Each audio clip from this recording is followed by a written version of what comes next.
পৌরসভার ময়লা আবর্জনা দিয়ে ভরাট করা হচ্ছে নাটোরের নলডাঙ্গার মাছ দিয়ে বয়ে চলা বার্নই নদীটি। নাটোর জেলা প্রতিনিধি জানান, নদীতে এখন মাছ আর তেমন পাওয়াই যায় না।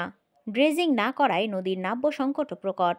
ফাল্গুন ও চৈত্র মাসেই শুকিয়ে কাঠ হয়ে যায় এক সময়ের স্রোতস্বিনী এই নদীটি, অথচ নদীটি রক্ষার দেখার কেউ নেই। নলডাঙ্গা পৌরসভা ও হাটের ময়লা আবর্জনায় ভরাট হয়ে যাচ্ছে নদীটি। স্থানীয় দোকানগুলোর যাবতীয় আবর্জনাই ফেলা হয় এই নদীতে। এছাড়াও পৌরসভার বিভিন্ন স্থানে ময়লা আবর্জনা স্তূপ হয়ে থাকে। এসব কারণেও বাড়ছে দূষণ। জানা গেছে, একসময় এই নদীতে চলতো বড় বড় নৌকা। কয়েকশো জেলের জীবিকার ব্যবস্থা হতো এই নদীতে মাছ ধরে। সরজমিনে দেখা গেছে, প্লাস্টিকের বোতল, পলিথিন ও তরকারির আবর্জনা নদীর তীরে ফেলে রাখা হয়েছে। এই নদীতে একসময় পাওয়া যেত দেশি প্রজাতির নানা মাছ। নদীর পানি দৈনন্দিন কাজে ব্যবহার করতেন স্থানীয়রা, কিন্তু আবর্জনা ফেলায় নদীর নাব্য সংকট দেখা দেয়। এছাড়াও ড্রেজিং না করায় নদীটি যেমন সরু হয়েছে, তেমনি পানির প্রবাহ একেবারেই কমে গেছে।